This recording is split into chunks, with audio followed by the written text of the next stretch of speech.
স্বাগত আজকের বাংলাদেশে। আপনাদের সঙ্গে আছে আমি খালেদ মহিউদ্দিন। জনগণের অধিকারের নাম করে কঠিন পরীক্ষায় নেমেছে দেশের প্রধান দুই দল। ফলাফল অস্পষ্ট থাকলেও আপাতত দুশ্চিন্তা কেবলই জনতার। এসব নিয়ে আজকের আলোচনা, কে পাস কে বা ফেল। কথা বলতে স্টুডিওতে আছেন তিনজন সম্মানিত শিক্ষক।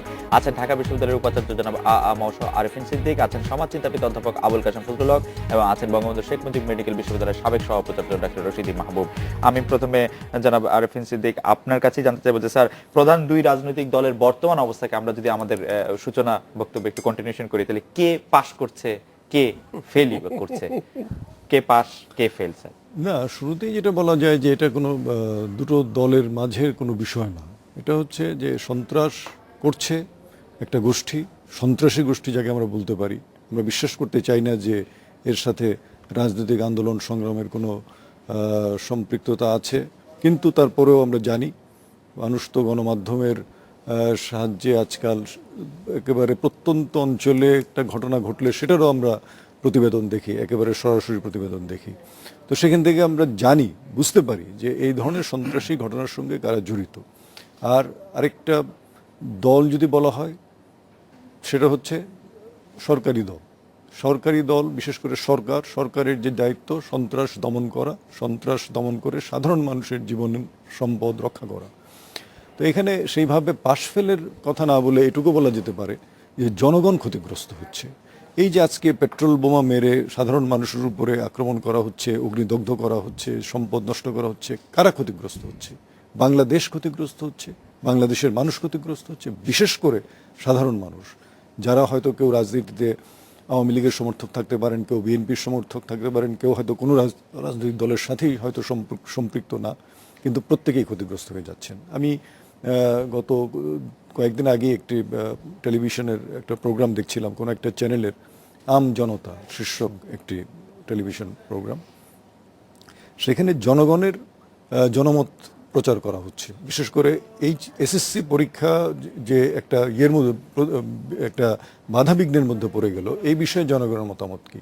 তার মধ্যে অনেক দর্শক, অনেক আপনার সাধারণ মানুষ অনেকভাবেই জিনিসটা ব্যাখ্যা করেছেন। একজনের কথা আমার এখন মনে পড়ছে। তিনি শুরুটাই করলেন এইভাবে যে আমি বিএনপির সমর্থক একজন মানুষ, আমি বিএনপির রাজনীতি করি, আমার সন্তান পরীক্ষা দেওয়ার জন্য প্রস্তুত ছিল। আজকে এই যে আমার রাজনৈতিক নেতৃবৃন্দ পরীক্ষাটা বন্ধ করে দিলেন, আমার উপরে যে ধরনের ক্ষতিটা হলো, এটা কি ওনারা চিন্তা করবেন না? তো এইটাই হচ্ছে সাধারণ মানুষের কথা। সাধারণ মানুষ তিনি যে রাজনীতিই করেন, তিনি হয়তো আদর্শগত কারণে কোনো না কোনো রাজনৈতিক দলের সাথে সম্পৃক্ত থাকতে পারেন, কিন্তু তারা যে কথাটা বলেন সেটাই হচ্ছে সত্য কথা, সঠিক কথা। তিনি কিন্তু এটা বলেছেন যে তিনি কোন রাজনৈতিক দল করেন বলে তারপরে বলেছেন। অথচ আমরা দেখব যে অনেক রাজনৈতিক দলের শীর্ষ পদে যারা আছেন তারাও এত সহজভাবে কথাটা বলবেন না, অনেক ঘুরিয়ে বলবেন। তো এখানে পাশ ফেলের কথা না, এখানে আমার মনে হয় যে আমরা জাতিগতভাবে এখন কোথায় আছি, আমরা কি জাতিগতভাবে পাশ করছি না ফেল করছি, সেটা এখন চিন্তার বিষয়। অধ্যাপক আবুল কাশেম ফজলুল হক, কি বিষয় যদি আপনার কাছে জানতে চাই? না, আমাদের কথা বাস্তব অবস্থা সম্পর্কে একই রকম। যেমন দেখা যাচ্ছে তাতে এতে আমাদের গোটা জাতিরই একটা দুর্বলতা আছে, ব্যর্থতাও আছে।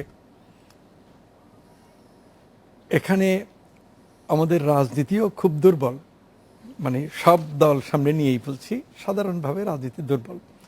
এই রাজনীতির দুর্বলতার সুযোগ নিয়ে বাইরের নানান শক্তি, দৃশ্যমান এবং অদৃশ্য, অনেক কিছু নাড়াচাড়া করছে, ঘোরাচ্ছে। আমাদের রাজনৈতিক দলগুলোও বারবার ওই কতগুলো রাষ্ট্রের দূতাবাসে চলে যায়। কি জন্য? বাংলাদেশের গণতন্ত্রের জন্য। আজকে থেকে না, এই প্রক্রিয়া আরম্ভ হয়েছে 1980-র দশক থেকে। এটা তো আমাদের রাজনীতির চূড়ান্ত দুর্বলতার প্রমাণ। তত্ত্বাবধায়ক সরকার এখানে করা হয়েছিল, এইটাও আমাদের রাজনীতির চূড়ান্ত দুর্বলতার প্রমাণ। একটা নির্বাচন করার জন্য তত্ত্বাবধায়ক সরকার লাগবে কেন? রাজনৈতিক দলগুলো এবং সরকার পারবে না কেন? তো এই বিষয়গুলো যুক্তিসঙ্গতভাবে বিচার করে রাজনৈতিক দলগুলো ভেতর থেকে দলীয় চরিত্র, রাজনীতির চরিত্র উন্নত করার চেষ্টা করেনি।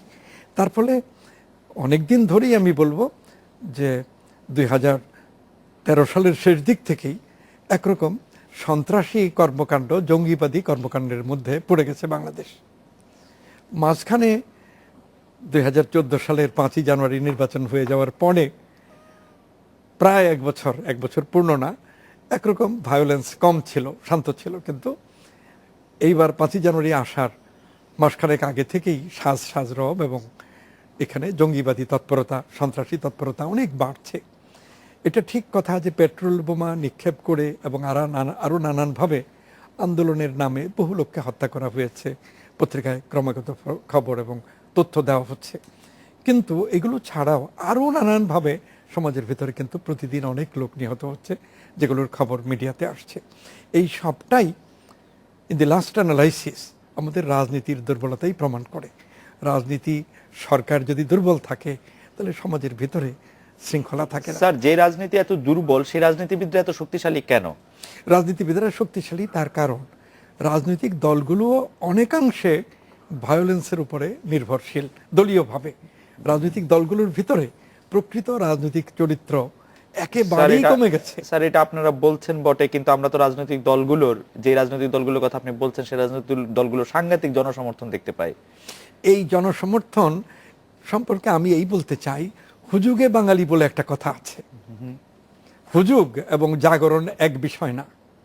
প্রফুল্লচন্দ্র রায় এখন থেকে 100 বছর আগে the misuse of Bengali brain ইংরেজিতে এবং বাংলায় বাঙালির মস্তিষ্কের অপব্যবহার এই নামে 2টা পুস্তিকা প্রচার করেছিলেন এই রাজনীতি বিষয়ে।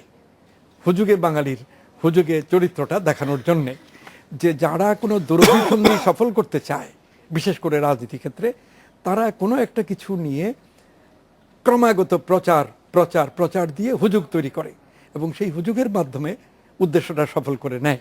কাজেই এত গণ আন্দোলন, এত সমর্থন, এটা বহুলাংশে হুজুগ, এটা ঠিক জাগরণ না। অধ্যাপক রশিদী মাহবুব, আপনি কি বলবেন যে এই সময় আসলে কে এগিয়ে থাকছে, পিছিয়ে বা পড়ছে কে? পিছিয়ে পড়ছে জনগণ, যেটি আর এগিয়ে আছে দুর্বৃত্তরা। জি। এবং সেই দুর্বৃত্ত কিন্তু আবার রাজনৈতিক চরিত্রের মতো দুর্বৃত্তায়ন আছে, খালি দুর্বৃত্ত ব্যক্তি না। প্রথমে যদি আমরা দেখি, এটা কিন্তু ছিল কাগজে কলমে একটা রাজনৈতিক কর্মসূচি, অবরোধ বা হরতাল। এবং সেই রাজনৈতিক কর্মসূচির কিন্তু একটা রাজনৈতিক ফরম্যাট আছে, ব্যাকরণ আছে। সন্ত্রাসবাদ কিন্তু রাজনীতির মানে পথ নয় যে তার মতবাদ ছাপায় দেওয়ার জন্য। গণতন্ত্র পুনরুদ্ধারের নামে সন্ত্রাসবাদ যদি আগমন ঘটে, সেটা জনদুর্ভোগ বাড়ে, কিন্তু তাতে গণতন্ত্র পুনরুদ্ধার হয় না। কারণ যারা এই অপকর্মটা করে তারা কিন্তু সেই অপকর্মেরই রাজা এবং যুগ যুগ ধরে তারা সেই প্রক্রিয়াটাই চালায়। বর্তমানে যে ঘটনাগুলো ঘটছে, সেটা জনগণের যে জায়গাটা, সেই জায়গাটা হচ্ছে রাজনীতিবিদরা রাজনৈতিক মতবাদ নিয়ে দ্বন্দ্ব থাকবে, তাদের রাজনৈতিক কর্মসূচি দিবে, কিন্তু পেট্রোল বোমা মেরে সাধারণ জনগণকে হত্যা করা এটা কোনো মতেই কাম্য না। আবার যারা এই অবরোধ বা হরতাল দেয়, তারাই কিন্তু আবার অবরোধ হরতাল ভাঙতেছে। কুকুর বউ হরতালের মধ্যেই কিন্তু এয়ারপোর্টে গেছে, কিন্তু আজকে 14 গ্রাম থেকে যে লোকটা সৌদি আরবে যাওয়ার কথা, সে কিন্তু মারা গেছে। সুতরাং এখন তাইলে আমি বলবো যে অবরোধ হরতাল কার জন্য? সাধারণ জনগণের জন্য, ক্ষমতাবানদের জন্য না।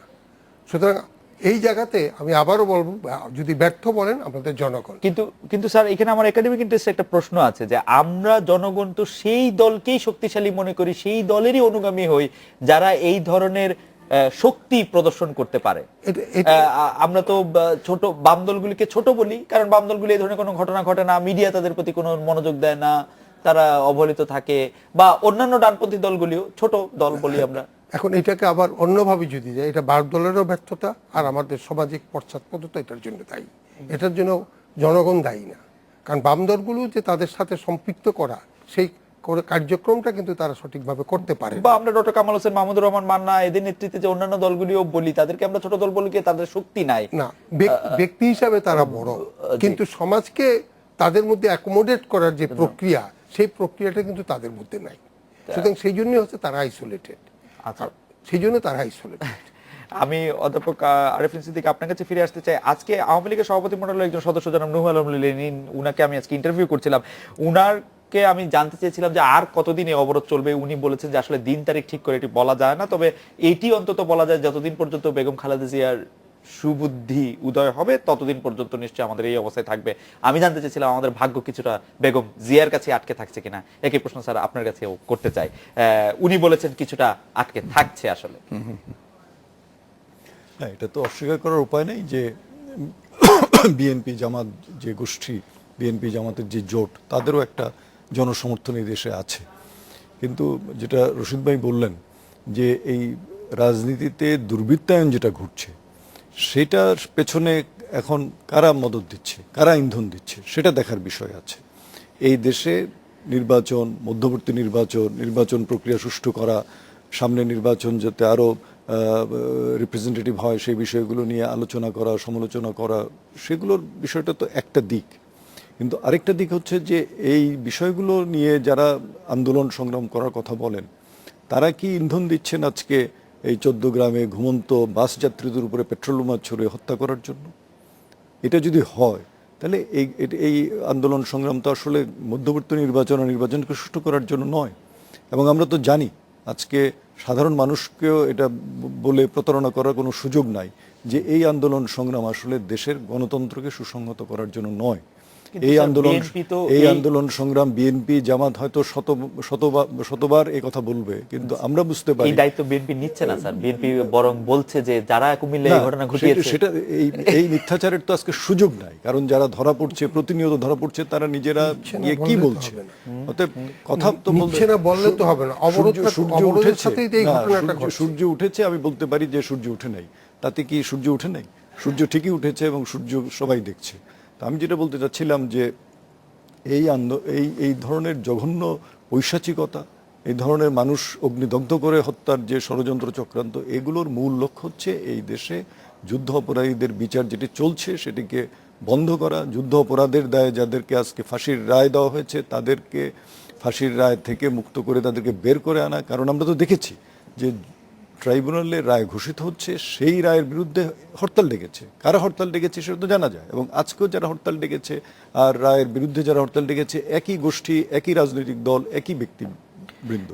অতএব এখানে আমরা যতই এটাকে হয়তো পৃথক করার চেষ্টা করি, আসলে এটা পৃথক করার কোনো সুযোগ নেই। আসলে দেখতে হবে এখানে যে এটা একটা ক্রিমিনাল অ্যাক্টিভিটিস, এটা মানুষ মারার চক্রান্ত, এটা 71-এর মুক্তিযুদ্ধের বিরোধিতা করে যারা আজকে 30 লক্ষ মানুষ হত্যা করেছে তারাই আবার মানুষকে অগ্নিদগ্ধ করে মারার চক্রান্ত করছে। স্যার এইটা বলা হচ্ছে যে এই যে রাজনৈতিক এই অবস্থার মধ্যে, সংকটের মধ্যে যে আমরা পড়লাম, এর দায় আসলে সরকারের, কারণ সরকার স্বাভাবিক রাজনৈতিক কর্মকাণ্ড করতে দিচ্ছে না।